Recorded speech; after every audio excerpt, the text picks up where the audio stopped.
उषा लेलन का क्वेश्चन है। हम्म प्रणाम गुरुजी।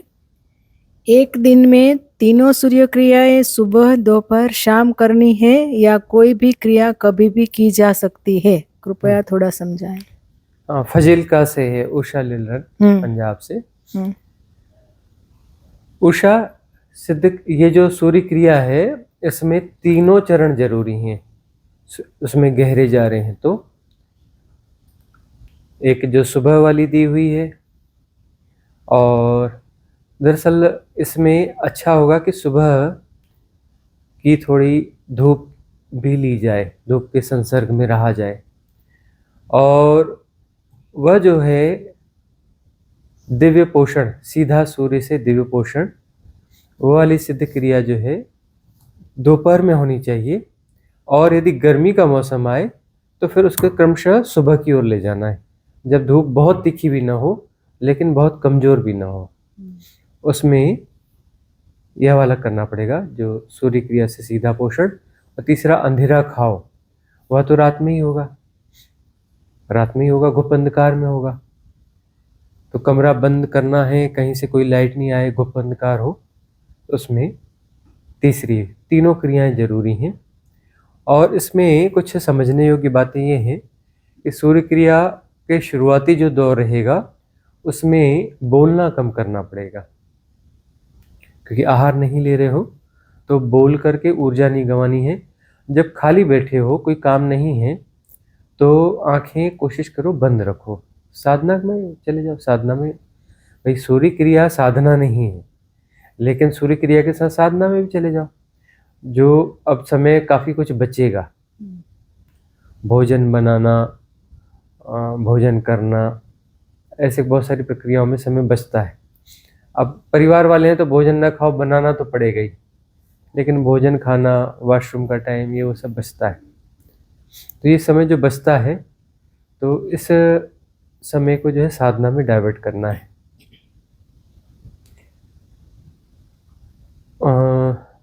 श्रम करने में उतनी दिक्कत नहीं है, बोलना कम चाहिए। और जब खाली बैठे हों तब उस समय आंखें बंद करके थोड़ा साधना में चले जाएं, जब कोई काम नहीं है, सामने प्रकृति है, सुंदर प्रकृति है, तब कोई बात नहीं, तब तो आंखें खुली रखो। प्रकृति को निहारने से कोई ऊर्जा क्षय नहीं होता है। लेकिन ऐसे बेकाम बैठे हैं तो टेलीविज़न देख रहे हैं या कुछ कर रहे हैं, इन चीज़ों से कोशिश करना चाहिए, बचना चाहिए, क्योंकि आँखों से काफ़ी ज़्यादा ऊर्जा का क्षय होता है और बोलने से। तो इन दो चीज़ों पर थोड़ा संयम लाना पड़ेगा जब तक सूर्य क्रिया में है। और यदि फलित हो जाती है, ठीक से घटित हो जाती है, तो अन्न तो प्रॉपरली छूट ही जाएगा और सारा भोजन ही छूट जाएगा, सारा भोजन छूट जाएगा, कुछ भी नहीं खाना है उसके बाद तो। और यदि ठीक से घट गया, जब हैपनिंग हो गई, उसके लिए क्रियाएं सारी करनी पड़ेंगी, नियमित क्रियाएं तो करनी पड़ेंगी। ठीक से कई बार कई लोगों को ऐसा भी घट जाता है कि फिर पानी भी नहीं पीना पड़ता, पानी की भी जरूरत नहीं पड़ेगी, ना भोजन की ना पानी की। और उसमें एक्चुअली ठीक से जब घटती है तो वेट लॉस वगैरह भी नहीं ही होगा। नॉमिनल थोड़ा बहुत हुआ तो हुआ, ज़्यादा वेट लॉस भी नहीं हुआ, थोड़ा बहुत हो सकता है, थोड़ा वेट लॉस होगा शुरू में, बाद में फिर जो है वो रिकवर हो जाएगा, वह रिकवर भी हो जाएगा, बगैर भोजन के रिकवर हो जाएगा। वेट लॉस उनका होगा जो फैटी हैं, उनका वेट लॉस होगा। वह तो खैर फैट निकलना तो अच्छा ही है ना, जब एक अच्छा फिगर रहेगा, वेल फिगर रहेगा, वहाँ पर कांस्टेंट हो जाएगा। फिर जैसे जैसे समय बीतेगा तो फिर वो नॉर्मल बोलना वगैरह, वो बोलना बढ़ाना वगैरह वो सब चल जाएगा। लेकिन शुरुआत के 6 महीने इसमें थोड़े रहते हैं, क्योंकि उसमें मन बहुत एक्टिव रहता है ना। शुरू के 6 महीने में उसके लिए राजी होने में मन बहुत समय लेता है। बगैर फूड के राजी रहने के लिए मन बहुत समय लेता है। लेकिन वही है, बगैर फूड जो नहीं ले रहा है उसको तीनों सिद्ध सूर्य क्रियाएं जो हैं दी हुई हैं, वो तीनों करनी पड़ेंगी, नियमित करनी पड़ेंगी, नियमित करने पर ही होगा। अगला प्रश्न किसका है? सेजल पटेल का है। हम्म प्रणाम स्वामी जी। किसी अपने की डेथ की वजह से जो हमें दुख होता है वह किसी कर्म की वजह से भुगतना पड़ता है। हाँ, यदि किसी की कोई डेथ हो गई है नियर एंड डियर की और उसमें जो है दुख हो रहा है, तो यह दुख क्या किसी कर्म की वजह से हो रहा है? कर्म तो है ना, तुम्हारा कर्म है मोह। मोह से बड़ा और क्या कर्म होगा? मोहग्रस्त हो, मोहग्रस्त हो तो दुख होगा ही होगा। मोह जो है, किसी से मोहासक्त हो तो लगातार कर्म में हो, याद रखना। मोहासक्त हो ना, लगातार कर्म में हो। ऐसा मत समझ लेना कि मोह कर्म नहीं है। मोहासक्त हो यदि बच्चे में, परिवार में, माँ में, बाप में, इधर उधर जिसमें मोहासक्त हो, लगातार कर्म में हो, ठीक है ना। तो मोहासक्त रहोगे तो दुख तो होगा ही होगा। वो कर्म का ही दुख बोल लो या फिर बिछड़ने का दुख बोल लो या ऐसा बोल लो या वैसा बोल लो, कर्म तो है ही। मोह की छाप है ना, मोह की छाप है, इम्प्रिंट है सबकॉन्शियस माइंड, मतलब कर्म की तो छाप हुई ना वह। विकार जो भी हैं वह कर्म है, याद रखना। काम, क्रोध, मद, लोभ, मोह, दंभ, दर्प, गर्व, अहम, ईर्ष्या, द्वेष, बैर, मात्सर्य, घृणा, भय, प्रमाद, ये जो भी हैं, जितने भी विकार हैं, ये सब कर्म हैं। इस कर्म को तुम लगातार करते हो। बाहर चाहे कम करो, लेकिन भीतर भीतर वो कर्म होता रहता है। वो विकार जिंदा है, मतलब वहां कर्म चल रहा है। विकार भीतर होता है ना, वह इस प्रकार से होता है, सबकॉन्शियस माइंड में हो रहा है, पर एक्चुअली उसका सेंटर जो होता है, उसके कनेक्शंस जो होते हैं किसी चक्रा से रिलेटेड होते हैं। तो उस चक्र की जो गति है, वह गति जो है उसके साथ है, पैटर्न के साथ है। सबकॉन्शियस माइंड का मतलब समझते क्या हो, वही हम बहुत दिनों से सोच रहे थे। सबकॉन्शियस माइंड ये खोपड़ी के अंदर रहता है क्या? सबकॉन्शियस माइंड खोपड़ी के अंदर रहता है क्या? सबकॉन्शियस माइंड बड़ा होता है, याद रखना, है ना। मन जो है ना, मन कोई खोपड़ी में होता है ऐसा नहीं है। मन, ये जो खोपड़ी के भीतर जो है ना, डेटाज होते हैं, मस्तिष्क होता है, डेटाज होते हैं। ये जो सबकॉन्शियस माइंड के जो स्टोरेज है ना, वो सारे चक्रों में रहते हैं स्टोरेज। कौन सा विकार है, तो जो विकार जिस चक्र का है उस चक्र में उसका स्टोरेज होगा।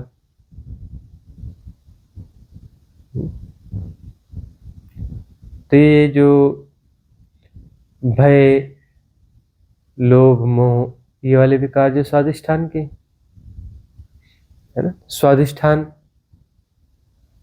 चक्र में चक्कर चल रहा है। जो चक्कर चल रहा है, फसावट का चक्कर चल रहा है,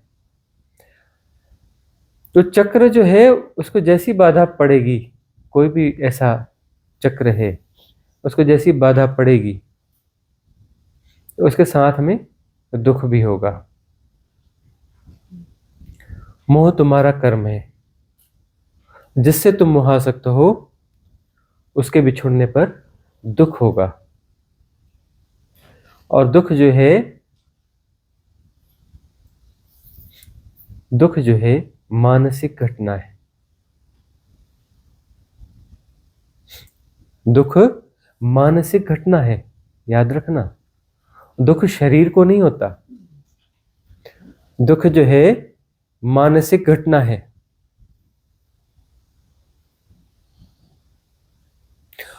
और मोह भी मानसिक घटना है। अर्थात यह जो भी विकार हैं वो मन में हैं और वह विकार दुख लेके आते हैं। मानसिक विकार दुख लेके आते हैं, शारीरिक विकार कष्ट लेके आते हैं।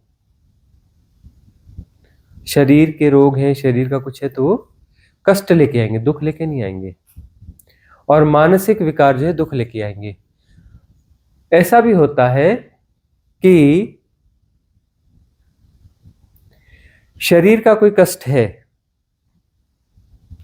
शरीर का कष्ट है, और वह जो है मन उसको भी कारण बना लेता है दुख का। दुख मन की ही घटना है। शरीर के कष्ट को मन दुख का कारण बना सकता है, कारण बना सकता है। क्योंकि शरीर के साथ चिपकाव बहुत ज्यादा है ना, तो शरीर के कष्टों का, शरीर का कष्ट और मन का दुख दोनों एक साथ हो सकते हैं। बाकी विकार जो भी हैं, उन विकारों के कारण जो है दुख पैदा होता है, क्योंकि विकार भी मन की घटना है, मानसिक घटना है, और दुख भी मानसिक घटना है। तो विकार दुख हैं, गौर से देखोगे तो विकार दुख हैं। अभी उनका सरफेस दिख रहा है, उनका पूरा विकार का स्वरूप जब प्रकट होगा तो उसमें दुख होगा, वह विकार के होने का ढंग है। तो मोह है, अभी सरफेस मोह मोह मोह मोह दिख रहा है ना, सरफेस दिख रहा है, इसका नीचे का हिस्सा नहीं दिख रहा है। नीचे का हिस्सा तुम्हें भोगना ही पड़ेगा, तो कर्म हुआ ना। कर्म का मतलब यह है कि ऊपर से तुम्हें कुछ दिख रहा है और भीतर उसका अपोजिट छुपा है, वो तुम्हें भोगना होता है, वह तुम्हें भोगना होता है। तो जब भी मोह होगा तो उसके पीछे दुख आएगा ही आएगा, बिछोड़ने का दुख आएगा ही आएगा। इस बात को ठीक से कभी और अपने भीतर घटने देना। सारे विकार सबकॉन्शियस माइंड के हैं, सारे के सारे विकार सबकॉन्शियस माइंड के हैं। और विकार जो है दुख के होने का ढंग है, दुख के होने का ढंग विकार है। ऊपर का स्वरूप उसका जो भी दिख रहा हो, ऊपर का आकर्षण या सरफेस जो भी दिख रहा हो, वह दुख का ढांचा है, उससे दुख ही फलित होगा, दुख ही फलित होगा समस्त विकारों से। अच्छा, मोह का विकार है तो मोह के विकार से दुख और भय, दो चीज फलित होती है। मोह है ना, तो भय भी बहुत ज्यादा होता है और दुख भी बहुत ज्यादा होता है।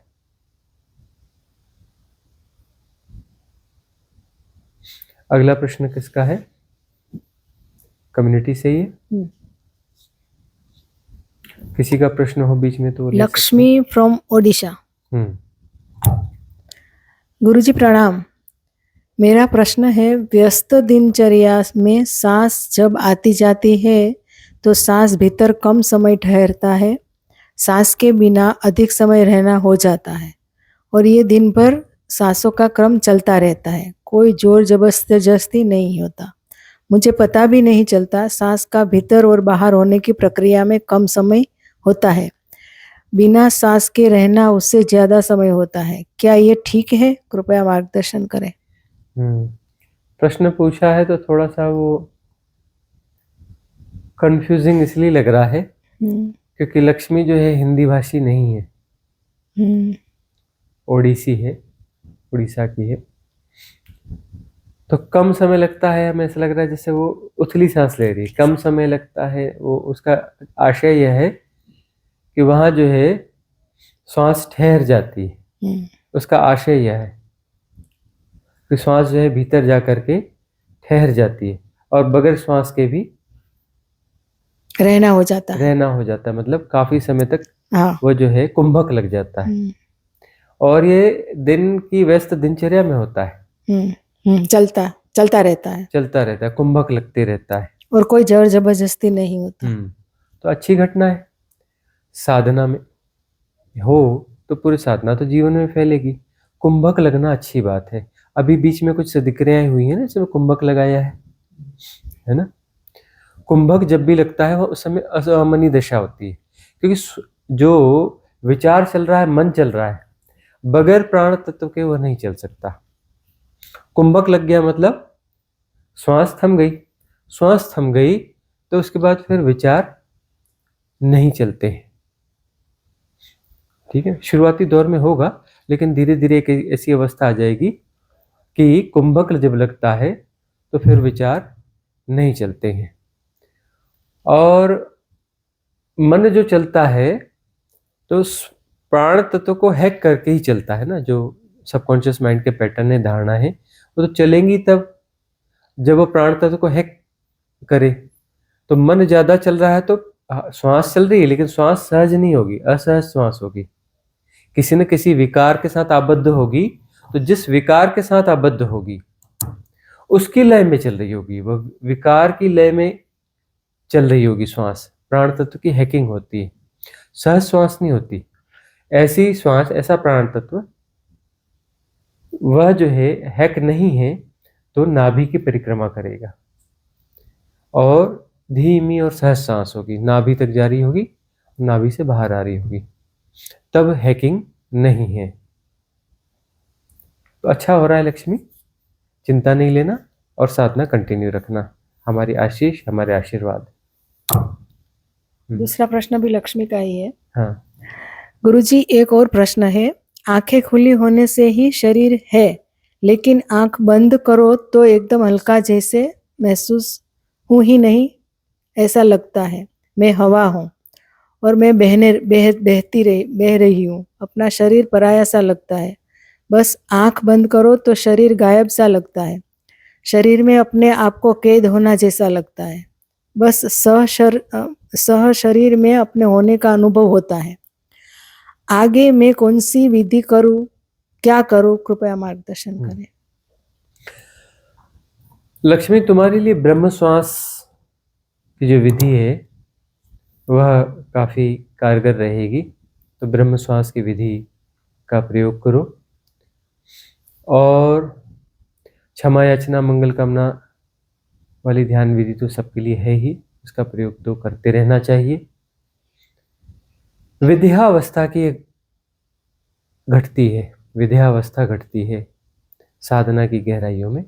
तो विद्यावस्था का अनुभव हो रहा है, मैं शरीर नहीं हूँ, यह नीति घट रही है। विचार थम रहे हैं, मैं मन नहीं हूँ, वह घट रहा है। धीरे धीरे ऐसा होगा कि मैं भाव नहीं हूँ।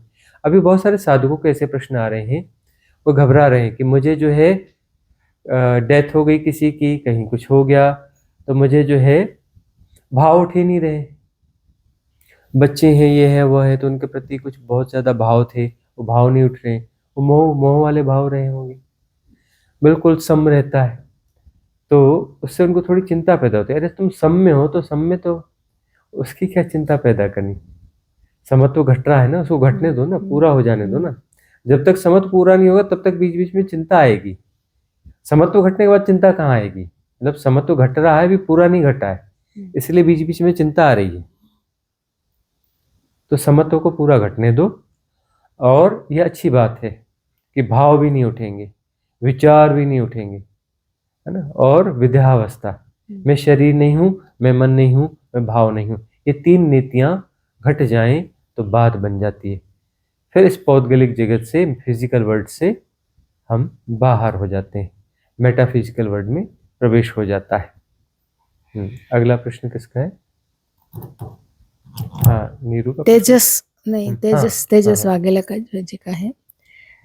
पिछले कई दिनों से मैं अनेक उदाहरणों को स्पष्ट रूप से देख और समझ पा रहा हूँ। उनसे मेरा कोई तादात्म्य नहीं बन रहा। मैं उन्हें केवल साक्षी भाव से देख रहा हूँ। फिर भी उनमें से कुछ उदाहरणाएं अपेक्षाकृत अधिक प्रभावी और हावी होती हुई प्रतीत हो रही है।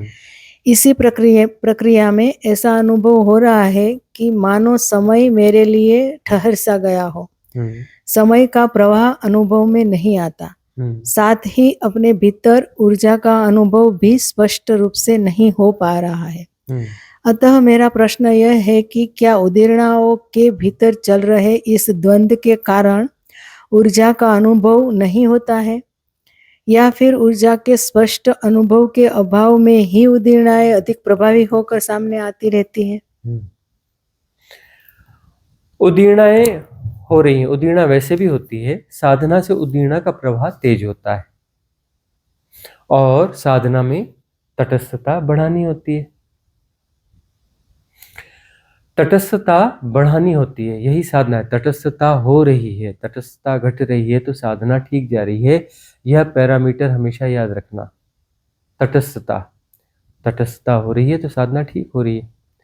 अब समय का भान नहीं हो रहा है तेजस को, समय का भान नहीं हो रहा है। समय का भान होगा तब जब उन उदीर्णाओं के साथ एसोसिएट हो गए, धारणाओं के साथ एसोसिएट हो गए, धारणाओं के साथ, मान्यताओं के साथ, मन के विकारों के साथ एसोसिएट हो गए, प्रवाहित हो गए, तो समय का भान होगा, क्योंकि समय उनसे निर्मित होता है। धारणाओं से, मान्यताओं से समय निर्मित होता है। अब तटस्थता यदि घट रही है तो तटस्थता समय का बोध कैसा? बाहर खड़े हो ना, जो मैकेनिज्म है समय का, उसके बाहर खड़े हो ना। समय का मैकेनिज्म है धारणाएं, मान्यताएं, वह गोल चक्कर, विकार, यह सब समय का खेल है, यह सब समय का खेल है। समय मन है, मन समय है। मन अर्थात सबकॉन्शियस माइंड, अर्थात धारणाएं, मान्यताएं, विकार, यह मन है। जब इन्हें तटस्थता से जानना हो रहा है तो जानना तो बाहर हो गया ना, एसोसिएशन तो नहीं है ना। एसोसिएट हो गए तो समय को जियोगे, एसोसिएट नहीं हो, तटस्थ हो तो समय को कैसे जियोगे? उसके बाहर कैसे समय को जियोगे? उसके भीतर समय को जी सकते हो। मन के भीतर हो तो समय के भीतर हो, क्योंकि मन समय है। मन के बाहर खड़े हो, तटस्थ हो तो समय के बाहर हो। समय का कैसे पता चलेगा? ऊर्जाओं को जो महसूस करते हो मन के भीतर वाली ऊर्जाओं की आदत है। विकार ऊर्जाओं के साथ प्रवाहित हो रहे होते हैं। हर विकार जो है, हर धारणा जो है, वो फॉर्म ऑफ एनर्जी है, और वह ऊर्जाएं जो है चित्र विचित्र ऊर्जा है, उनकी गतियां चित्र विचित्र हैं। तो उन ऊर्जाओं का अनुभव करते रहे, उसकी आदत रही है। अब तटस्थ हो गए तो तटस्थता में ऊर्जा का अनुभव कैसे होगा? वो ऊर्जाओं का प्रवाह तो कहीं और है, और तटस्थता पूर्वक बाहर से जानना हो रहा है, एसोसिएशन है नहीं, तो ऊर्जाएं कैसे महसूस होंगी? ऊर्जाएं महसूस नहीं होंगी। समय का पता नहीं चलेगा, और समय का पता न चलना मतलब समय के बोध के बाहर यथाभूत जानना हो रहा है, और समय का बोध नहीं है। समय के बोध के बाहर वो कालातीत, यह तो बड़ी सुंदर अवस्था है, अच्छी अवस्था है कालातीत। जितना घट रहा है उतना अच्छा है। कालातीत का अनुभव जितना घट रहा है उतना अच्छा है। अंततः साधना देश काल से मुक्त होने की साधना है। देश काल से मुक्त होते ही मुक्ति पूर्ण हो जाती, क्योंकि मन तो रहा ही नहीं ना। समय मन है, मन समय है। जब समय से मुक्त हो गई, मुक्ति हो गई, तो मन कैसा रहा? मन न रहा तो कारण कहाँ बचा? श्रृंखला कहाँ बची कार्यकारण की? कर्म कहाँ बचा? कर्म कहाँ बचा? यदि तुम समय को जी रहे हो तो कर्म बाकी है, यदि तुम समय के पार हो गए तो कर्म नहीं है बाकी। ये याद रख लेना। समय के बोध के बाहर यदि तुम हो तो फिर कोई भी कर्म शेष नहीं है। कर्म शेष है तो समय शेष है, कर्म शेष है तो मन शेष है। सब आपस में इंटरकनेक्टेड चीजें हैं।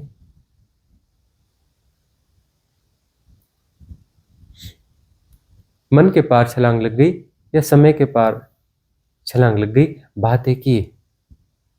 तटस्थ हो जाओ, तटस्थ होने पर यह सब हो जाता है। देश काल का हिप्नोटिज्म विसर्जित हो जाता है तटस्थता से। महामंत्र है तटस्थता, याद रखना। तटस्थता बढ़ती रहे, समता पुष्ट होती रहे, कूटस्थता घट जाएगी। कूटस्थता यानी पूरे खेल से बाहर हो जाना। कूटस्थता यानी पूरे खेल से बाहर हो जाना। बहुत अच्छा घट रहा है, सुंदर घट रहा है। इसमें प्रश्न का एक हिस्सा शायद कोई रह गया, लास्ट में कुछ था, उन्होंने लास्ट में कुछ कहा था। क्या उदीर्ण अथवा मेरा प्रश्न ये है कि क्या उदीर्णाओं के भीतर चल रहे इस द्वंद्व के कारण ऊर्जा का अनुभव नहीं होता है, या फिर ऊर्जा के स्पष्ट अनुभव के अभाव में ही उदीर्णाएं अधिक प्रभावी होकर सामने आती रहती है? ऊर्जाओं की स्पष्ट अनुभूति नहीं हो रही है तो उदीर्णा ज्यादा हो रही है। देखो, वो जो ऊर्जाएं महसूस हो रही है ना, वो टकराहट की ऊर्जाएं हैं। उदीर्णा हो रही है, उसके साथ एसोसिएट हो, उसके साथ एसोसिएट हो, तो एसोसिएट हो तो वहां पर उसका घर्षण जो है पूरा महसूस हो रहा है, तो घर्षण जो है ऊर्जाओं का अनुभव हो रहा है। तटस्थ हो तो उसका जो घर्षण है, जो उदीरणाओं का घर्षण है, वह घर्षण महसूस नहीं हो रहा है। उसका विचलन उसके विचलन के साथ एसोसिएट नहीं हो तो वहां ऊर्जाओं का विचलन, ऊर्जा मतलब एक विचलन ही तो है ना। तटस्थ हो गए तो विचलन के पार हो गए ना। ऊर्जाओं का जो अनुभव है ना, वह विचलन का अनुभव है। ऊर्जाओं का अनुभव विचलन का अनुभव है।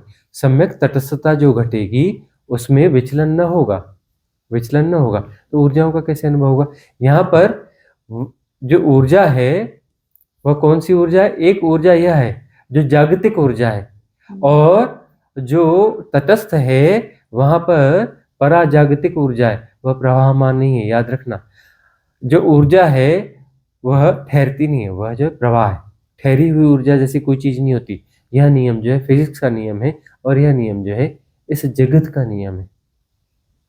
इस जगत का नियम नहीं है, पराजगत का, मेटाफिजिकल वर्ल्ड का नियम नहीं है। वहां पर ऊर्जा जो है, ऊर्जा प्रवाहित नहीं होती, ऊर्जा थमी हुई ऊर्जा होती है, सघन ऊर्जा होती है, थमी हुई ऊर्जा होती है। मेटाफिजिकल वर्ल्ड में ऊर्जा प्रवाहित होती है, यहां पर ठहरने का नियम नहीं है। तो तटस्थता का अर्थ है कि मेटाफिजिकल वर्ल्ड में ठहराव हो रहा है। तो ऊर्जा का घर्षण जो जागतिक ऊर्जा है, इसका घर्षण जो है महसूस नहीं होगा, इसका अनुभव नहीं होगा। तो इसमें जो है उदीर्णा ज्यादा होगी। जितने तुम तटस्थ होगे ना उतनी ऊर्जा ज्यादा होगी, और ये सौभाग्य है, याद रखना। जितने ज्यादा तटस्थ रहोगे, जितनी तटस्थता सघन होगी, उतने ज्यादा तुम उदीर्णा को जान रहे होगे, उदीर्णाओं का प्रभाव उतना ज्यादा होगा। उदीर्णा इस जन्म की नहीं, जन्मों जन्मों की होगी। एक लेयर नहीं, मल्टी लेयर्स खुलेंगे। सबकॉन्शियस माइंड एक लेयर नहीं होता, मल्टी लेयर होता है, और हर लेयर का टाइम जोन अलग अलग होता है। जो लेयर ऊपर ऊपर है, जो लेयर ऊपर ऊपर है, उसका टाइम जोन बहुत धीमा सा है। भीतर जैसे जैसे उदीर्णा होगी, भीतर कितना होगी, उसका टाइम जोन अलग होगा, उसकी गति तेज होगी, और नीचे और नीचे और नीचे उसकी गति बढ़ती जाएगी, बढ़ती जाएगी, और टाइम जोन अलग होगा, बढ़ती जाएगी। तो जितनी ज्यादा उदीर्णा होगी और जितनी ज्यादा तटस्थता होगी, उतनी ज्यादा निर्जरा होगी। क्योंकि जो क्लिंजिंग है वह तो निर्जरा से होगी ना, और निर्जरा बगैर तटस्थता के संभव नहीं है। तटस्थता होगी तभी तो निर्जरा होगी ना। यदि एसोसिएट हो गए किसी कर्म से, किसी विकार से, किसी उदीर्णा से, तो वह तो अपडेट होकर के वापस चला जाएगा ना। कर्म, वह पैटर्न, वह संस्कार वापस रिस्टोर हो जाएगा ना। तो उसे समझना नहीं, समझने की कोशिश करोगे तो रिएक्ट कर दिया, रिएक्ट कर दिया तो उसके साथ जुड़ गए ना, एसोसिएट हो गए ना। फिर उसको जो है एनालाइज करोगे, कैटेगराइज करोगे, डिफाइन करोगे, उलझ जाओगे। उसे अपडेट कर करके वापस रिस्टोर कर दोगे। समस्या को बढ़ा दिया, उसे अपडेट किया मतलब पहले से ज्यादा मजबूत हो गया ना। अपडेट होने के बाद वो पहले से ज्यादा मजबूत हुआ कि नहीं हुआ? और ज्यादा मजबूत हो गया तो ज्यादा बड़ा समय होगा उसका, है ना। मतलब तुमने अपने सेपरेशन को और जीवन दे दिया, अपने सेपरेशन को और जीवन दे दिया ना, और ज्यादा भटकोगे। तो तटस्थता, तटस्थता बढ़ती जाए, बढ़ती जाए, बढ़ती जाए, एसोसिएशन होगा ही नहीं, समझने की कोशिश करोगे ही नहीं, रिएक्ट करोगे ही नहीं, समस्या पैदा ही नहीं होने वाली है। निर्जरा हो जाएगी, निर्जरा हो जाएगी। उदीर्णा बढ़ती जाएगी, निर्जरा होती जाएगी। उदीर्णा तेज से तेज होती जाए, समता पुष्ट होती रहे, तटस्थता प्रगाढ़ होती रहे, निर्जरा ज्यादा से ज्यादा होने लगेगी। जल्दी से जल्दी खाली हो जाओगे, जल्दी से जल्दी मुक्त हो जाओगे पूरे गार्बेज से, पूरी कर्म श्रृंखलाओं से, धारणाओं से, मान्यताओं से, समस्त विकारों से मुक्त हो जाओगे। जो ऊर्जा, जागतिक ऊर्जा, मतलब जो ऊर्जा फंस गई ना गोल चक्कर में, वो जागतिक ऊर्जा हो जाती है। और जो गोल चक्कर में न फंसी, गोल चक्कर में न फंसी, तो कॉस्मिक एनर्जी हो जाएगी। कॉस्मिक एनर्जी मुक्ति है, कॉस्मिक एनर्जी जो है वो मुक्ति है।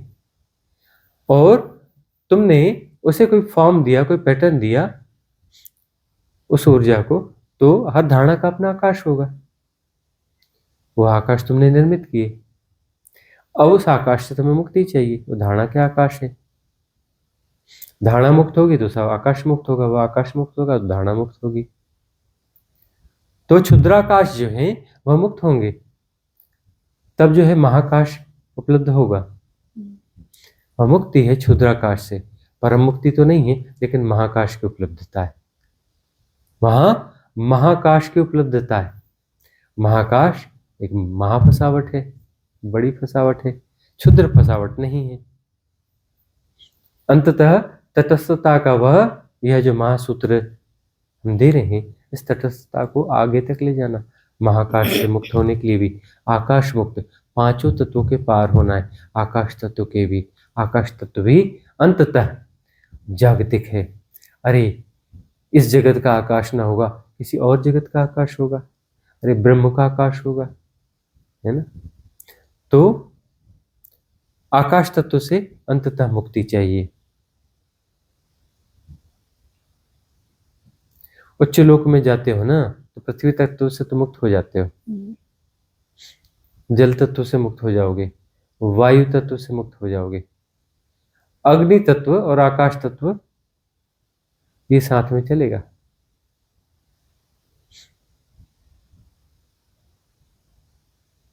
अग्नि तत्व और वायु तत्व जो साथ में चलेगा।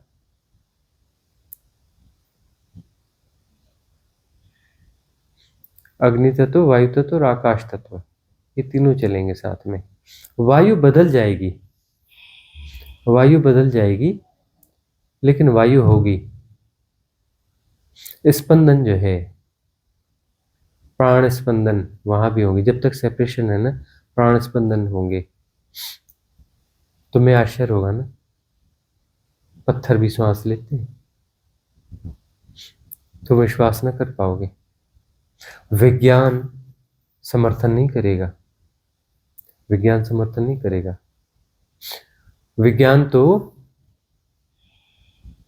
पहले यह भी नहीं मानता था कि पेड़ों में प्राण होते हैं, है ना।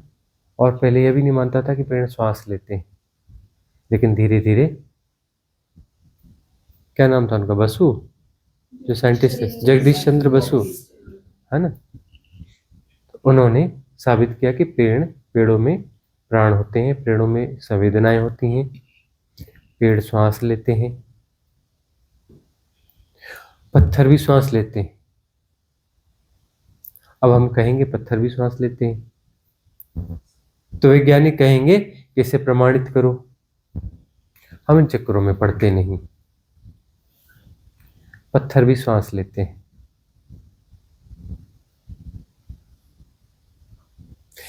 इस जगत में जो कुछ भी है वह श्वास लेता है। जड़ जो है कम चैतन्यता है। जड़ का अर्थ यह नहीं है कि वो चेतन नहीं है, जड़ चेतन। एक चेतन है, एक जड़ चेतन है। जड़ चेतन मतलब चेतना जड़ तोक में आ गई है, लेकिन चेतन है, कम चेतन है, वह कम चेतन। चेतना उसमें भी है।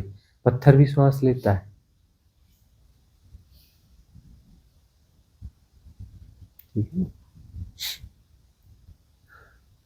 अच्छा हो रहा है तेजस, ठीक हो रहा है। तटस्थता सघन हो रही है। तटस्थता जैसी होनी चाहिए वैसी हो रही है।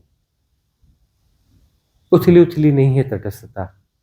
इसमें मन बीच बीच में अड़ंगे लगाएगा, कुछ गड़बड़ तो नहीं हो रहा है, ऊर्जा क्यों नहीं महसूस हो रही है, यह क्यों नहीं महसूस, अरे घर्षण हो ही नहीं रहा है तो ऊर्जा कैसे महसूस होगी। तो फिर उदीर्णा जो होगी उसका ताप कम होगा, उसका ताप कम होगा। तपश्चर्या जो है लाइटली पूरी हो जाएगी। ऐसा होता है ना, साधकों के साथ ऐसा होता है कि तपश्चर्या में कहते हैं कि हम तो हिल रहे हैं, ट्रांजिट फेज बहुत खतरनाक है, बहुत भयानक है, बहुत भयानक है, गुरुजी बड़ी तकलीफ हो रही, गुरुजी बड़ी तकलीफ हो रही। तटस्थता पुष्ट नहीं है, समता पुष्ट नहीं है। तटस्थता है लेकिन पुष्ट नहीं है प्रॉपर। समता है लेकिन ठीक से पुष्ट नहीं है। एसोसिएशन बीच बीच में हो जाता है, उदीर्णा बहुत ज्यादा है। अब वहां जाकर के ढेर सारी उदीर्णाएं हो रही हैं एक साथ, ढेर सारी उदीर्णा एक साथ हो रही हैं और बीच में जाकर वहां चेतना फंसेगी, उस घर्षण को भोगेगी क्या नहीं भोगेगी? बड़ी तकलीफ हो रही है, तपश्चर्या में बड़ी तकलीफ हो रही है, ट्रांजिट फेज में बड़ी तकलीफ हो रही है। क्यों? क्योंकि तटस्थता पुष्ट नहीं है, समता पुष्ट नहीं है। यदि समता पुष्ट हो तो फिर कहां ऊर्जाओं का घर्षण होगा और कौन सा ताप होगा? ताप कम होगा ना, ताप तो आएगा। देखो, दर्शन मात्र से भी ताप आएगा, सम्यक दर्शन है उसमें भी ताप आएगा, लेकिन वह वाला तो ताप नहीं आएगा ना, भट्टी के अंदर घुसने वाला ताप तो ना आएगा ना। अब भट्टी के अंदर तुम घुसोगे तो वो उस ताप को भोगना पड़ेगा। अब तो हम कह रहे हैं कि भट्टी के बाहर रहो, वहां तो भाई देखो भट्टी तो जलनी है, भट्टी का भोग तो करना ही पड़ेगा। भट्टी के भीतर घुस के भट्टी को क्यों भोगते हो? आग की भट्टियां देखी है, लोहा पिघलाने वाली भट्टियां देखी है, उसकी भट्टी के अंदर घुस करके भोग क्यों करना चाहते हो? दूर रह के भोगो ना। जितना दूर रहोगे उतना ताप कम आएगा, ताप शून्य नहीं होने वाला, ताप कम हो जाएगा। वही तो हम कहते हैं यह साधना, यह सिद्ध क्रिया, यह देशना जो है ताप को कम करने वाली है, ताप को कम करने वाली। हम कह रहे हैं भोगना तो पड़ेगा तुम्हें। क्यों 100% भोगते हो? क्यों 80% भोगते हो? क्यों 60% भोगते हो? क्यों 10% भोगते हो? क्यों 5% भोगते हो? हाँ? अरे 1-2% भोग लिया बहुत है। थोड़ी और यदि तटस्थता पुष्ट कर सको, समता को पुष्ट करो तो 1% भी क्यों भोगना है? 0.1% भोगो, 0.001% भोगो, उतना ही ताप भोगो ना। तपश्चर्या तो होगी, ज्यादा तपस्या हो रही है ना, तो थोड़ा अपने आप को झकझोरना, अपने आप को झकझोरना समता पुष्ट नहीं है। समता को पुष्ट करो, तटस्थता पुष्ट होनी चाहिए। समता यदि पुष्ट होगी तो ताप न होगा, ताप कम होगा, न होगा तो नहीं, कम होगा। भट्टी के भीतर क्यों पड़े अपने आप को जला रहे हो? क्यों भट्टी के भीतर जाकर अपने आप को जला रहे हो? भट्टी से दूर रहो, और दूर और दूर पुष्ट करो अपने आप को, समता को पुष्ट करो, भट्टी से और दूर होते जाओ, और दूर होते जाओ। लोहा पिघलता रहेगा, लोहा है कर्म, पिघल जाएगा, लेकिन उसका ताप तुम तक बहुत कम आएगा, उसका ताप तुम तक बहुत कम आएगा। पिघलने दो सारे कर्मों को, सारी मान्यताओं को, धारणाओं को। देश काल के पालकों को पिघलने दो, जलने दो, भस्मीभूत होने दो, लेकिन दूरी बना के रखो। जितने दूरी बना के रखोगे, जितनी समता रहेगी, जितनी तटस्थता रहेगी, उतना कम ताप होगा, तपश्चर्या उतनी जल्दी फलित हो जाएगी। यह वासना मत पालो कि मुझे जल्दी मुक्ति चाहिए। तटस्थता को पुष्ट करो, समता को पुष्ट करो। वासना पालने से न हो गया तो मन का खेल हो गया ना, मन मजबूत हो जाएगा ना। मुक्ति को वासना मत बनने देना, साधना, साधना में उतरना, समता को पुष्ट करना। मुक्ति को वासना बना लेते हैं बहुत सारे लोग, मुक्ति के विषय पर चर्चा करते हैं, गजब की चर्चा करते हैं, बहुत चर्चा करते हैं। इधर उधर जो है कुछ साधक हमने देखा मुक्ति का विषय बना करके खूब चर्चा करते हैं, खूब चर्चा करते हैं, जैसे इस चर्चा से मुक्ति घटित हो जाएगी। अरे मन का विषय बना रहे हो इसे, मुक्ति को तुम, मुक्ति को मन का विषय बना करके खूब सारी चर्चा करते रहोगे, उससे मुक्ति फलित होगी क्या?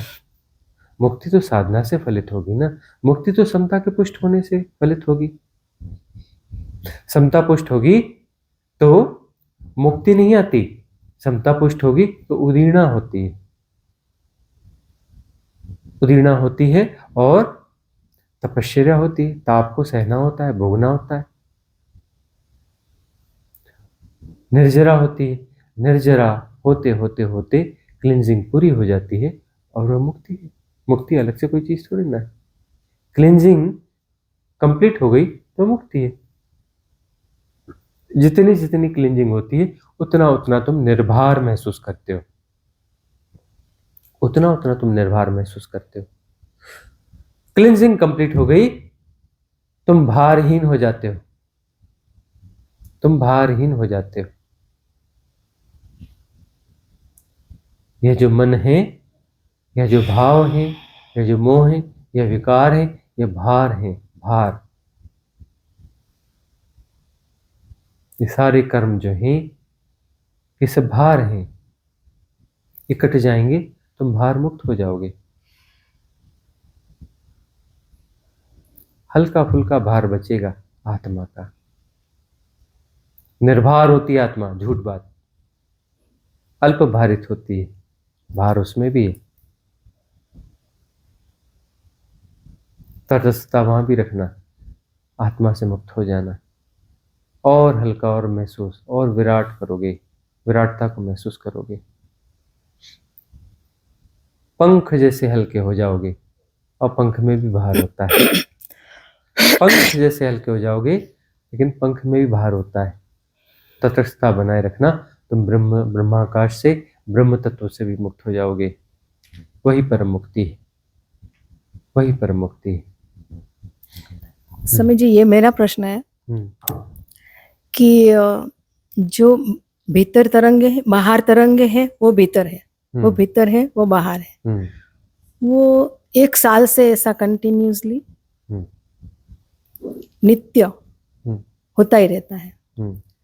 तो मेरा सवाल ये है कि इतने सारे कर्म है कि ये बस तरंगे आती है जाती, आती रहती है, तरंगे तरंगित होती ही रहती है ऐसा 5 इंद्रियों से। अभी आप बोल रहे हो, ऐसे कर रहे हो, ऐसे आंखें, वो सब भीतर तरंगे उठती रहती है। आपकी कुछ भी, किसी का भी शब्द हो, सभी चक्रों में ऐसे ऐसे होता है, ठीक है। तो वो कब का होता ही रहता है। बाहर देखो, अंदर देखो, आंखें बंद हो, मेडिटेशन में बैठे हो, फिर भी वो तरंगित रहता है, पूरा बॉडी तरंगित रहता है, बाहर भी तरंगित, पत्ता हिलता हो, कुछ भी, कोई बर्ड्स हिलता हो, कुछ भी, हवाएं चलती हो, कुछ भी। तो मुझे ये प्रश्न उठ रहा है कि इतने सारे कर्म होते हैं कि कटते रहते, समता में होता है, ऐसा कुछ नहीं कि मैं कुछ वो करती हूँ।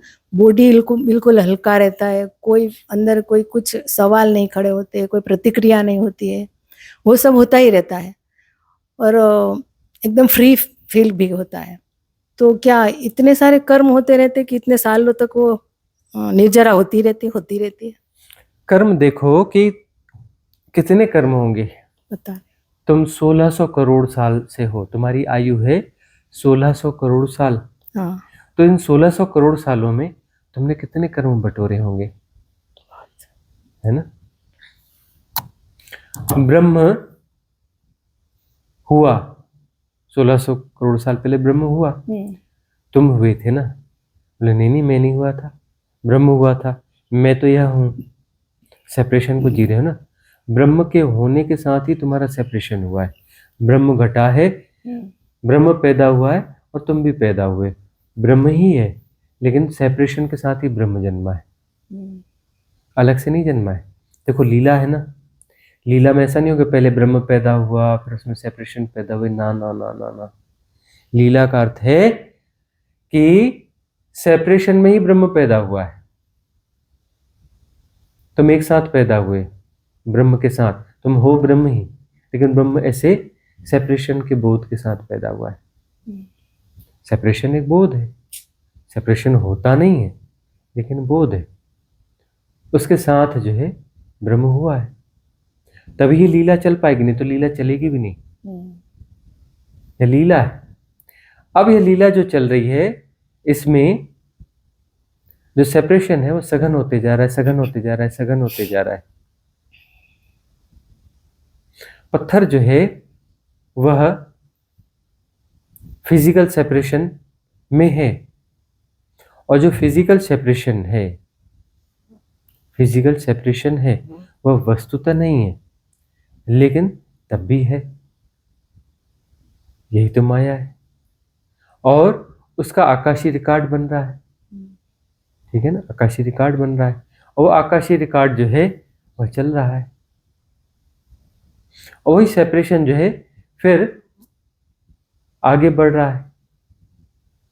आगे बढ़ते बढ़ते बढ़ते जो है पत्थर के रूप में वह तरल हो रहा है, टूट रहा है, पत्थर टूट रहे हैं, पहाड़ टूट रहे हैं, रेत बालू हो रहे हैं, है ना, सारे पंच तत्व समायोजित हो रहे हैं, शैवाल कवक हो रहे हैं, अमीबा एक कोशिकीय जीव हो रहे हैं, जलचर हो रहे हैं, उभयचर हो रहे हैं, नभचर हो रहे हैं, थलचर हो रहे हैं, है ना, हो रहा है, सब हो रहा है।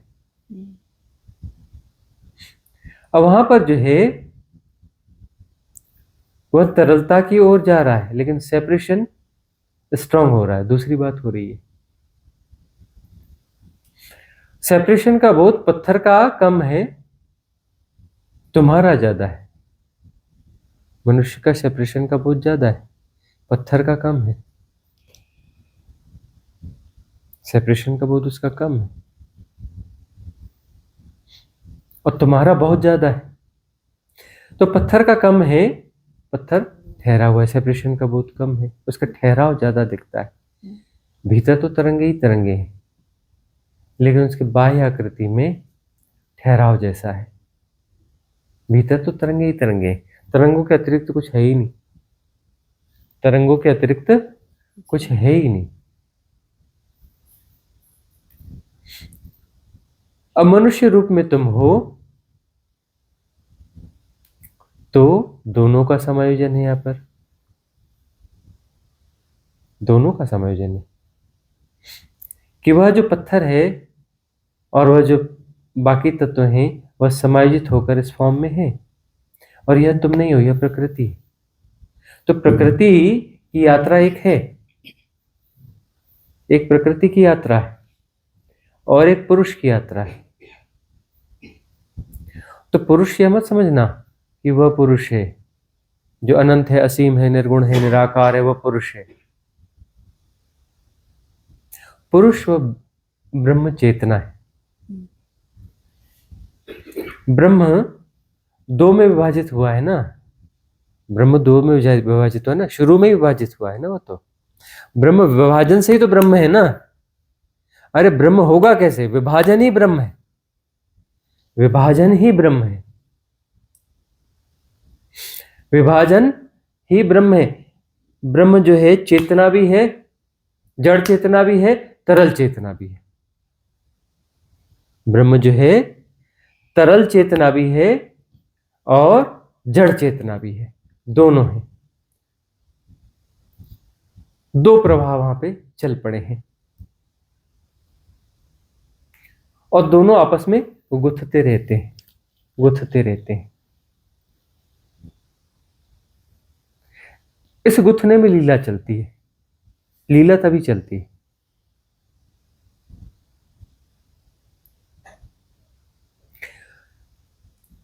जिन तत्वों में, जिस जड़ चेतन कह लेना, जो जड़ तत्व है, जड़ तत्व में वह जो तरल चेतन है वह युग्मित हो रहा है, उसका आकाशीय रिकॉर्ड बन रहा है, उसका आकाशीय रिकॉर्ड बन रहा है। अब वो जो स्प्लिट हो गया, उसमें जो है पत्थर है तो उसमें केंद्र है, पत्थर है तो केंद्र होगा। कोई भी वस्तु है, कोई भी आकार है, उसमें केंद्र होगा, बिंदु होगा। वह बिंदु है, उसने ही संभाला हुआ है उसे। तो संभाला हुआ है तो संभालने की प्रक्रिया जो है, संभालने की प्रक्रिया तरल चेतन है और संभालने की प्रक्रिया तरल चेतन है, और पत्थर का होने का ढंग जड़ चेतन है। दोनों साथ साथ भी हैं, वह संभाल रहा है। तो इसलिए तरंगे उठती है। तरंगे इसलिए उठेंगी क्योंकि एक वह जो इंटरकनेक्ट है ना, हाँ, इंटरकनेक्ट है ना, तो वह उसे जो है संभाल रहा है। जो तरल चेतन है वह जड़ चेतन को संभाल रहा है और दोनों इंटरकनेक्ट हैं। ये दो धाराएं एक साथ हैं और ये शुरू से ही हैं, आरंभ से ही हैं, और इसलिए लीला है द्वैत की। ठीक है ना?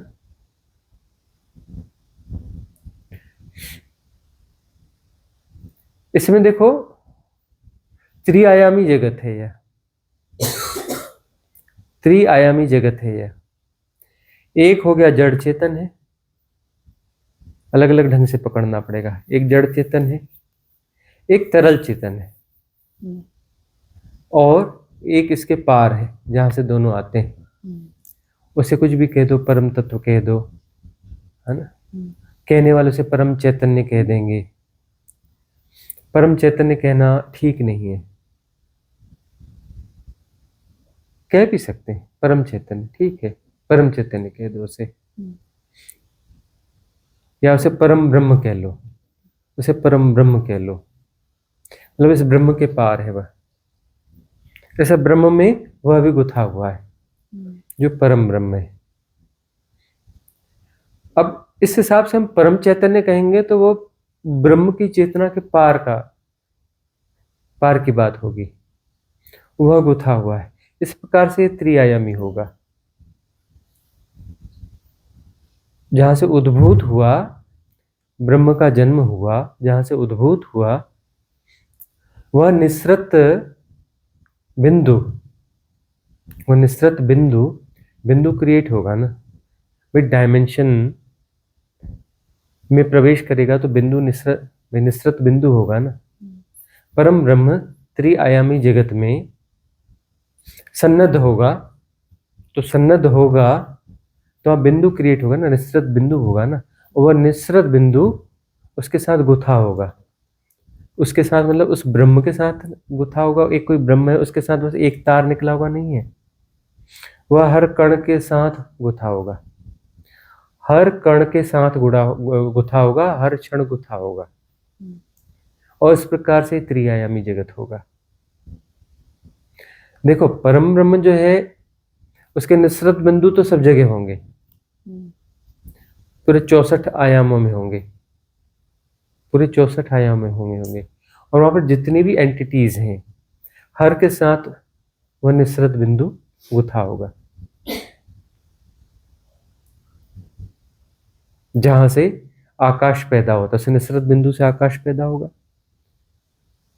है ना। उस निसृत बिंदु से आकाश पैदा होगा, उससे आकाश पैदा होता है। और वो आकाश जो है लीला में है, रूपाकार लेता है। आकाश रूपाकार लेता है, याद रखना। तुम यह ना समझना कि तुम्हारे शरीर के भीतर बहुत आकाश तत्व है। अरे वह बहुत ज्यादा आकाश तत्व है, लेकिन बाकी तत्व भी आकाश ही है।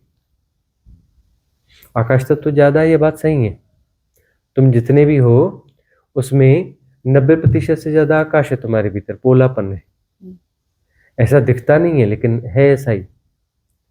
इसलिए हम वो कहते हैं कि तुम कुतुब मीनार के आणविक स्ट्रक्चर में जो भी न्यूट्रॉन, प्रोटॉन और इलेक्ट्रॉन है उनको एक साथ संघनित कर दो और आकाश को खाली करो और सबको समेट दो, पास पास सटा दो, तो 1100 गुना छोटी हो जाएगी कुतुब मीनार। तुम उसे जेब में रख के घूम सकते हो।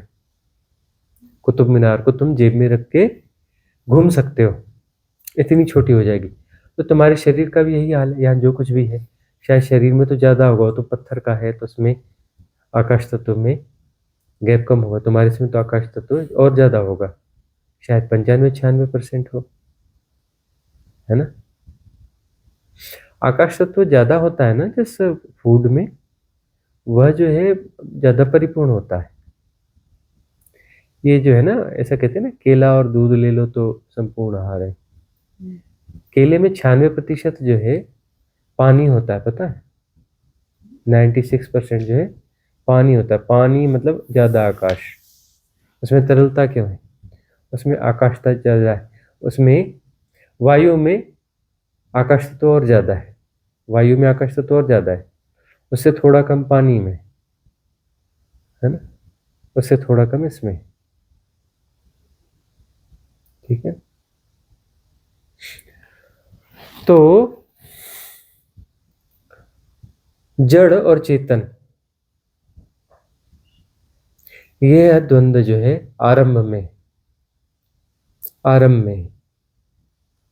और वो जो निसृत हुआ है वो निसृत इन दो रूपों में हुआ है।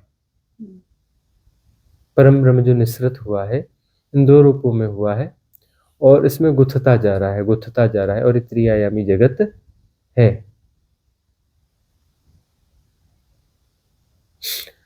और वह जो गुथ रहा है वह तरंगायित होकर के गुथ रहा है, जो गुथ रहा है वह तरंगायित होकर के गुथ रहा है।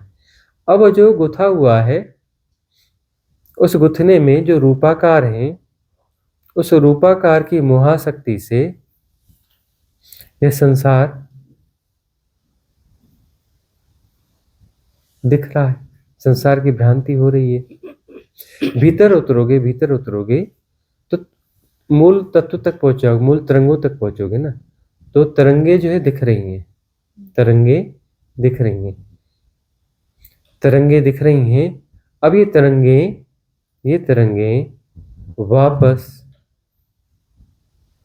उस निसरत बिंदु में समा जाए। त्रिकोण स्पष्ट हो रहा है, त्रिआयामी जगत स्पष्ट हो रहा है। अब ये दोनों जो हैं उस एक में जाके समाहित हो जाएं। सारे कर्म जो हैं खत्म हो जाएं और वह उसमें समाहित हो जाए, तो इन तरंगों का ऊर्जा का ढंग बदल जाएगा, परम ब्रह्म का हो जाएगा। तरंगायित नहीं रहेगा, कोई भी रिदम न रहेगी, कॉस्मिक रिदम भी नहीं रहेगी। कॉस्मिक रिदम भी तो रिदम ही है ना। अरे ब्रह्म भी तो फसावट है ना, विराट फसावट है। ब्रह्म तो विराट है, तो विराट फसावट होगी ना। अरे भाई वो 6.5 फीट की काया ना होगी, हाँ 6000 प्रकाश वर्ष की काया होगी, लाइट ईयर्स की काया होगी। 6 फीट की काया ना होकर 6000 लाइट ईयर्स की काया होगी। अब अनंतता की सापेक्षता में यह काया हो चाहे ब्रह्म हो, इक्वली जीरो है, छोटे बड़े तो है नहीं। चाहे ब्रह्म हो चाहे यह काया, चाहे ब्रह्म हो चाहे राई का दाना हो, दोनों बराबर है। यदि सापेक्षता अनंतता की हो तो दोनों इक्वल है, बराबर है, बराबर रूप से क्षुद्र है। छोटा बड़ा तो तुम्हारा मन है ना, तुम्हारे मन के हिसाब से छोटे बड़े हैं। मन के पार देखोगे, इन्फिनिटी के साथ यदि कुछ सापेक्षता को लाओगे, तुम्हारे मन की धारणाएं बाधा न डालें, तो इक्वली क्षुद्र है, बराबर क्षुद्र है।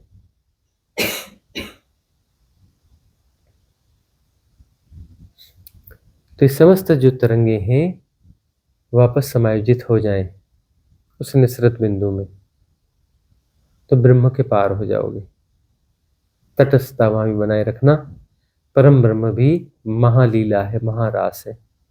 उस जैसे यहाँ पर तरंगे ही तरंगे, तरंगे ही तरंगे, परम ब्रह्म में जाओगे तो ब्रह्म ही ब्रह्म, ब्रह्म ही ब्रह्म करते रहोगे। अरे इतने ब्रह्म पैदा होते हैं, इतने ब्रह्म नष्ट होते हैं।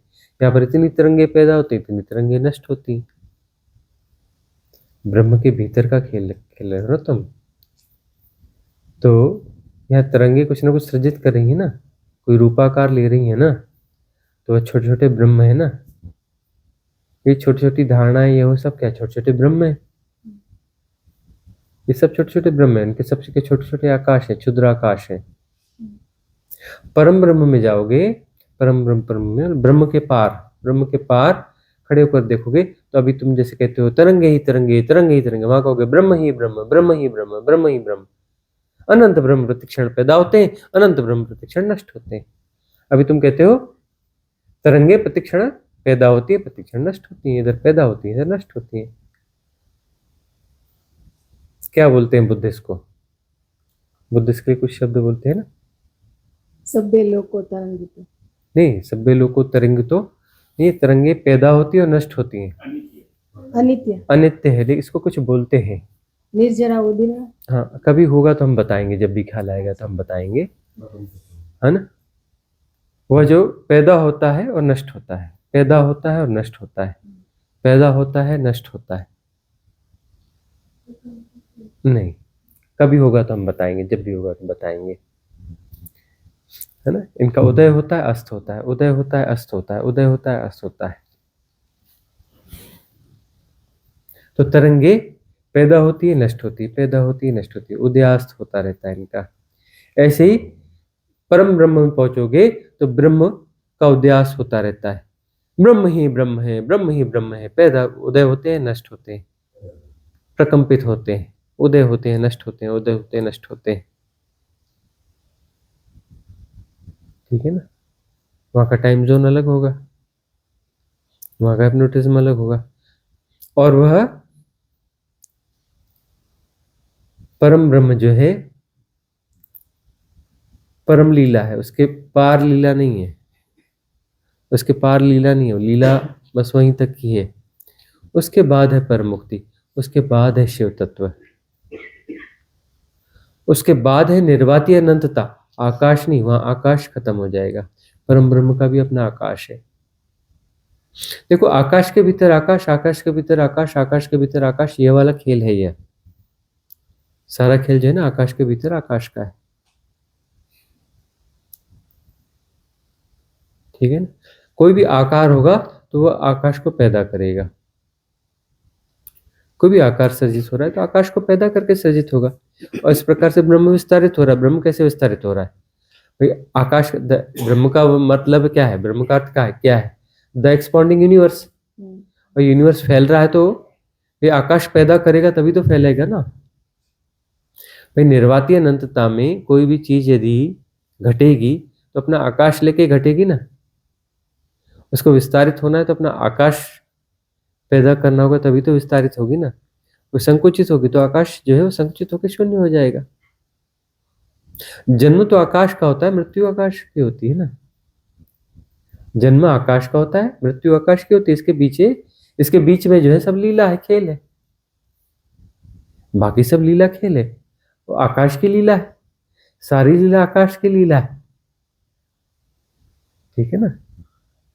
उदय और व्यय से, उदय और व्यय, हाँ वही हम कहते हैं, उदय और व्यय, उदय और व्यय, उदय व्यय, उदय व्यय, उदय व्यय।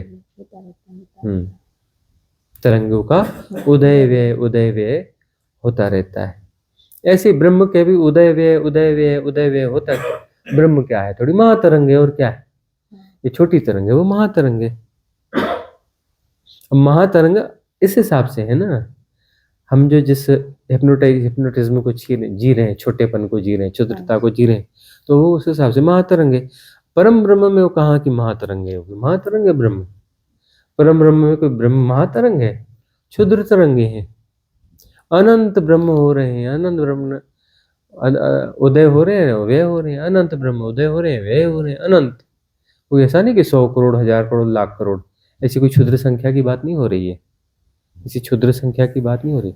अनंत ब्रह्म उदय हो रहे हैं, अनंत नष्ट हो रहे हैं परम ब्रह्म में। परम ब्रह्म में 64 डायमेंशन एक साथ है ना। वहां पर सारे ब्रह्म उदयस्त हो रहे हैं। ये मत समझना ब्रह्म के पार खड़े होगे तो किसी अपर डायमेंशन में खड़े होगे ना बाबा ना। वहां पर जितने भी डायमेंशन है ना, तो सारे जो 62 डायमेंशन के ब्रह्म है ना, नीचे के 2 में तो नहीं होते, जो इतने 62 डायमेंशन है ना, 62 डायमेंशन के ब्रह्म उदय अस्त हो रहे हैं। अनंत ब्रह्म उदय हो रहे हैं और अस्त हो रहे हैं। कई देवताओं के लोग उदय हो रहे हैं और नष्ट हो रहे हैं। देवताओं के जो उच्च लोग हैं ना, वह भी उदय होते हैं और नष्ट होते हैं, उदय होते हैं नष्ट होते हैं। वह भी तरंगे हैं, वह भी तरंगे हैं। उदय व्यय, उदय व्यय, उदय व्यय।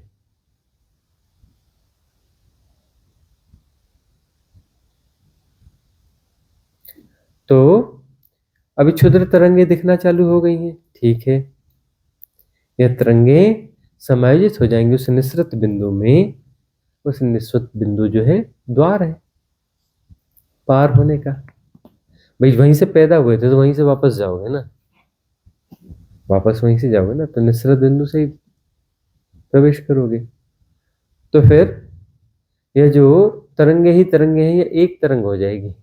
वहां पर जो इतनी तरंगे दिख रही हैं, अनंत तरंगे दिख रही हैं, वहां पर वह एक तरंग है। और ऐसी एक एक करके अनंत तरंगे हैं। यहाँ तुम्हें अनंत तरंगे दिख रही है ना, धीरे धीरे तुम्हें अभी आसपास की दिख रही है, पूरी धरती की दिखेंगी, चांद तारों की दिखेंगी, गैलेक्सीज की दिखेंगी, है ना, पूरे यूनिवर्स ब्रह्मांड की दिखेंगी। ठीक है ना। ये जो तरंगे हैं, वहां पर जो है तुम्हें यह एक तरंग दिखेगी। ऐसी अनंत तरंगे, वहां भी तरंगे ही तरंगे, तरंगे ही तरंगे, तरंगे ही तरंगे। वहां भी तटस्थता बनाए रखना, मूल मंत्र यहीं से लेके जाओ। आपका सानिध्य है स्वामी जी, हो हम्म। जाएगा। हाँ, तटस्थता पुष्ट होती रहे, समता पुष्ट होती रहे, पुष्ट होती रहे, पुष्ट होती रहे, पुष्ट होती रहे, पुष्ट होती ही रहे। जब तक पुष्ट होती है, पुष्ट होती रहे, जब तक परिपूर्ण छलांग नहीं होती। आकाश तत्व के पार निर्वातीय अनंतता, इनफाइनाइट वैक्यूमनेस, इनफाइनाइट वैक्यूमनेस, जहां आकाश तत्व नहीं होता है, वहां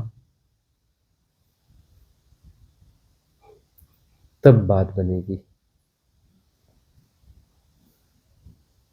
भूमा का ध्यान करवाया आज, भूमा का, भूमा का सन्नद्धीकरण, भूमा से सन्नद्धीकरण, है ना। भूमा जो है निसरत बिंदु है, भूमा जो है निसरत बिंदु है, ठीक है ना। और निसरत बिंदु अवगुंठित है, तो ताना बाना जो बना है उसमें उसका भी धागा है।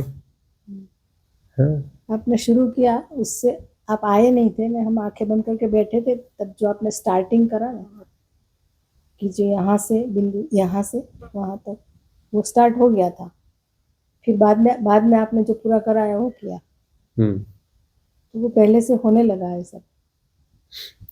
तो जब भी वो हैपनिंग होती है, रेजोनेंस यदि हमसे ज्यादा है तो पहले से अनुभव कर लोगे। हाँ, ऐसा हो रहा है।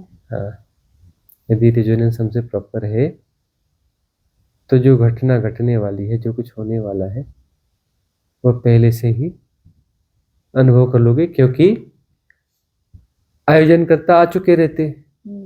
हम आके अपने आसन में बैठते हैं, उसके पहले आयोजनकर्ता आ जाते हैं, उच्च लोक के देवता आ जाते हैं, स्थानीय देव संघ आ जाता है, divine cosmic energy support system आ जाता है, सब कुछ आ जाते हैं। आयोजनकर्ता वही है। बहुत लोगों को रखता है गुरुजी रिट्रीट रखते हैं, हमने आज तक एक भी रिट्रीट नहीं रखी, कहीं नहीं रखी। आयोजनकर्ता हम ही नहीं। हाँ? बाकी सब निमित्त बनते चले जाएंगे। आयोजनकर्ता इजोटेरिक सपोर्ट सिस्टम है, उच्च लोक के देवता है ना, वह आयोजन करता है मूल, और divine cosmic energy support system involve होता है, क्योंकि वह सिस्टम है। आयोजनकर्ता में बींग्स होंगी, हायर बींग्स होंगी, उच्च लोक के देवता होंगे, और सहयोगकर्ता में स्थानीय देव संघ होते हैं। ये सब मिलकर के आयोजन करते हैं। इसलिए हम प्रार्थना में तीनों को, है ना, इन तीनों की प्रार्थना करते हैं, क्योंकि ये आयोजन करता है। बहुत लोग वहां में कि हमने इतनी रिट्रीट करी है, हमने एक भी रिट्रीट नहीं करी है, हमने आयोजन किया ही नहीं, एक का भी नहीं किया। ये आयोजन करता है। आपने बोला कि 3 मिनट पहले ही मुझे पता चला, मैं आपको कैसे बताऊं ये? 3 मिनट पहले नहीं, 2 सेकंड 3 सेकंड पहले। ऐसा हाँ, 2-3 सेकंड पहले तब जो है पता चला। हालांकि वो चीजें घटना शुरू हो जाती हैं। अच्छा, वह चीजें जो है वह सुबह से ही इसकी प्रोसेस, या रात से प्रोसेस स्टार्ट हो जाती है। इसकी प्रोसेस चलती रहती है, चलती रहती है, चलती रहती है। पूरा विज्ञान उसका जो है 2-3 सेकंड पहले अचानक खुलता है, पूरा विज्ञान खुलता है एकदम से। प्रोसेस तो चल रही होती है, 2-3 सेकंड पहले भी उसका पूरा विज्ञान एकदम से खुलता है।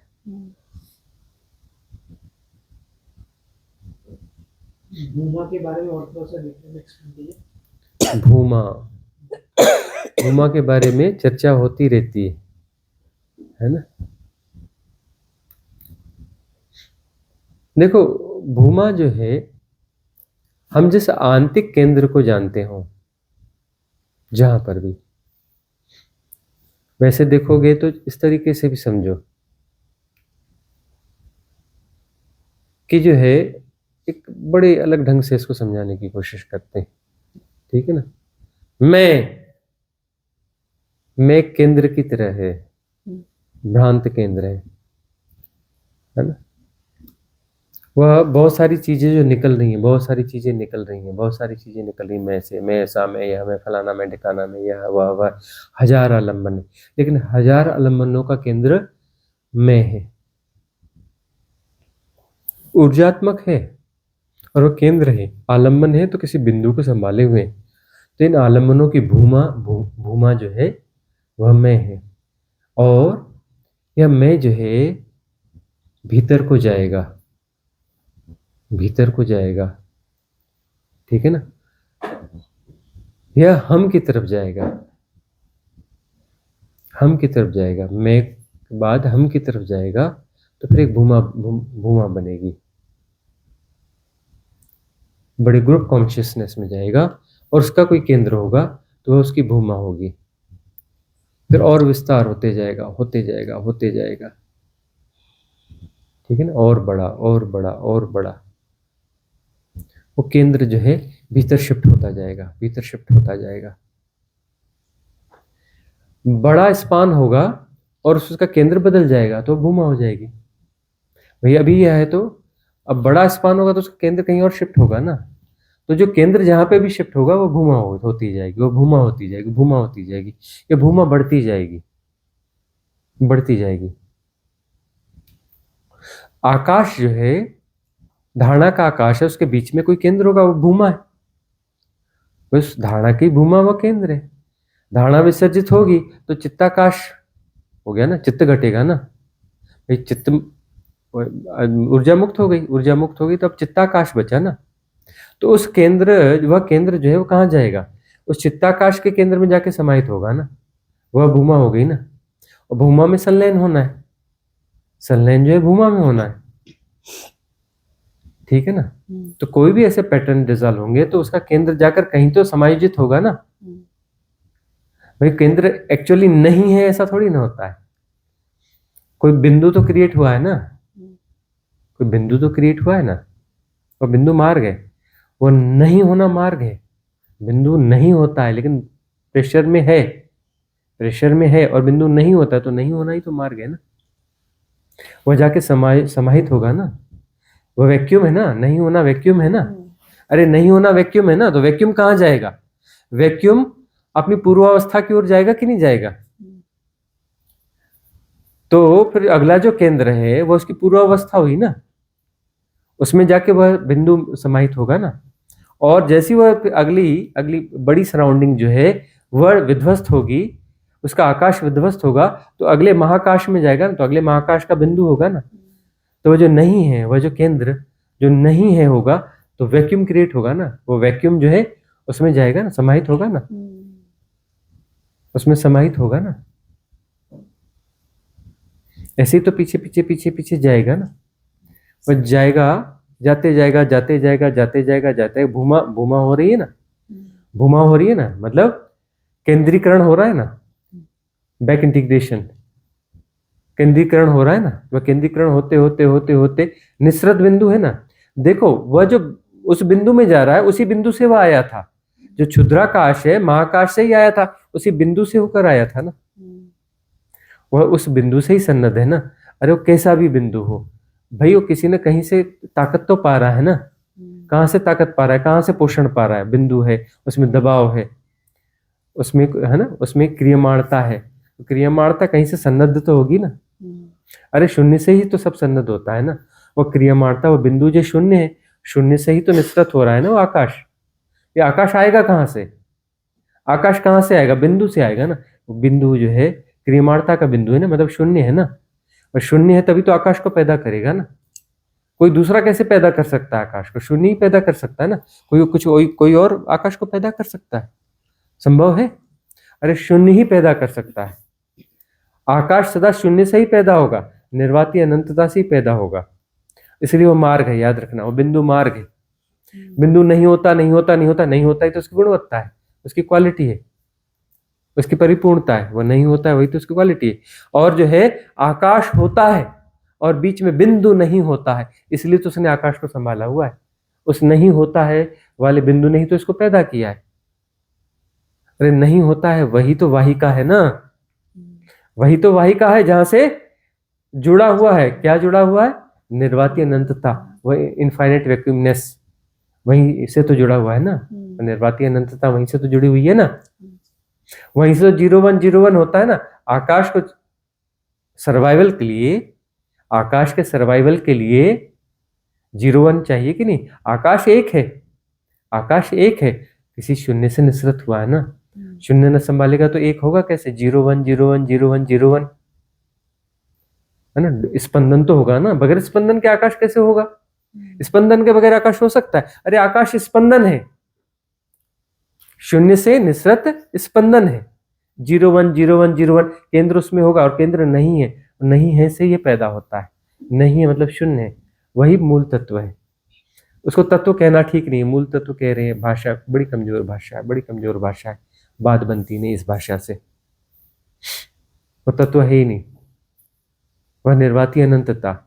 तो 0 1 0 1 0 1 आकाश, चाहे क्षुद्र आकाश हो या आकाश हो, कोई भी आकाश हो, उसको होने के लिए जो है शून्य चाहिए ना, शून्य का बिंदु चाहिए ना, उस बिंदु से होगा ना। उस निर्वाती अनंतता का प्रवेश द्वार कोई होगा कि नहीं होगा? वह बिंदु होगा, वह केंद्र होगा, और वहां से आकाश पैदा होता है।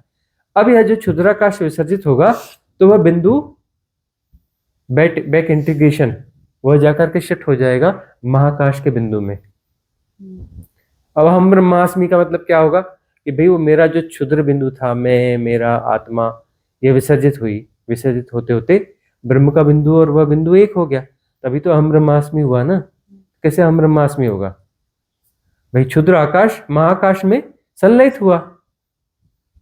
भाई क्षुद्र आकाश जो है निर्वाती अनंतता में थोड़े संलयित होगा, महाकाश में संलयित होगा ना, वहीं से जन्मा ना, जहां से जन्मा वहीं जाके संलयित होगा ना।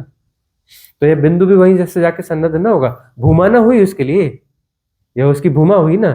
जैसे बैक इंटीग्रेशन से भूमा भूमा भूमा, भूमा वह मार्ग है, भूमा वह मार्ग है, निर्वातीय अनंतता का मार्ग है। ठीक है ना, वह वाहिका है, वह वाहिका है, मूल वाहिका यही है, यह मूल वाहिका है भूमा, जहां से शून्य जो है प्रसारित होता है। शून्य प्रसारित नहीं हो सकता, लेकिन वह प्रसारित होता है भाषागत रूप में। ऐसे ही बोलोगे, और क्या बोलोगे, और क्या बोल सकते हो भाषागत रूप में, और क्या बोलोगे? आकाश रूपाकार है ना, नाम रूप है ना। तुम्हें लगता नहीं है नाम रूप नहीं है? अरे आकाश ही तो है, आकाश के ही तो फिर खेल है। तुम्हारे शरीर का अपना आकाश है, तुम पैदा हुए तो तुमने अपने आकाश के साथ पैदा हुए हो। धरती पे तुमने जगह क्रिएट करी,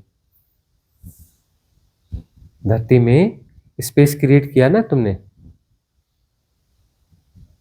अपना स्पेस क्रिएट ना करोगे होने के लिए, स्पेस क्रिएट करते हो ना, तभी तो हो, नहीं तो कैसे सर्वाइव करोगे तुम?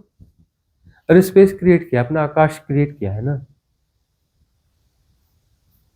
अपना आकाश क्रिएट किया है ना, तभी तो तुम हो ना। अपने आकाश को जियोगे ना, अपने कर्म प्रारब्ध को जियोगे, अपने ढंग को जियोगे। ठीक है ना, उसमें सब है, तुम्हारा लालन पालन पोषण उस आकाश में सब समाहित है। ठीक है ना, चींटी भी अपने आकाश तत्व को लेकर पैदा होती है, तो उसका लालन पालन पोषण सब उसमें। चींटी को भी भोजन मिलेगा, हाथी को भी मिलेगा, सबको मिलेगा, सबको हर किस्म का पोषण मिलेगा। अपने आकाश को लेके आए, वो आकाश जो है सब क्रिएट करेगा। जिसने तुम्हें क्रिएट किया वो तुम्हारा पोषण भी क्रिएट करेगा, वो तुम्हारा पोषण भी क्रिएट करेगा। वह संलयन हो जो होना है, बिंदु संलयन जो है वाहिका है, शून्य की वाहिका है।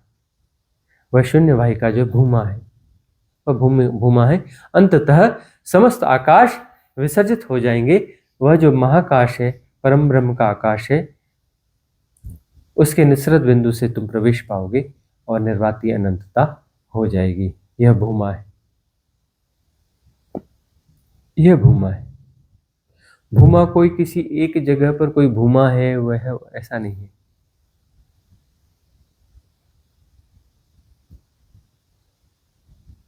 बिंदु वैविध्य,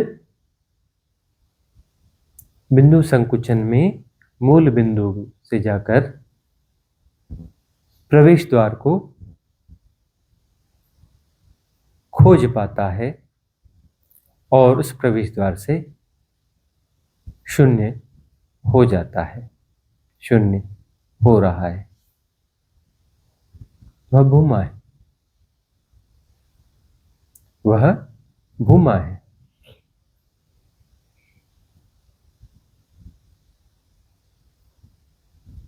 आज की सभा का आज विसर्जन करेंगे, मंगल कामना करेंगे। भवतु सब मंगलम, भवतु सब मंगलम, भवतु सब मंगलम। सबका मंगल हो, सबका कल्याण हो, सबका मंगल हो, सबका कल्याण हो, सबका मंगल हो, सबका कल्याण हो।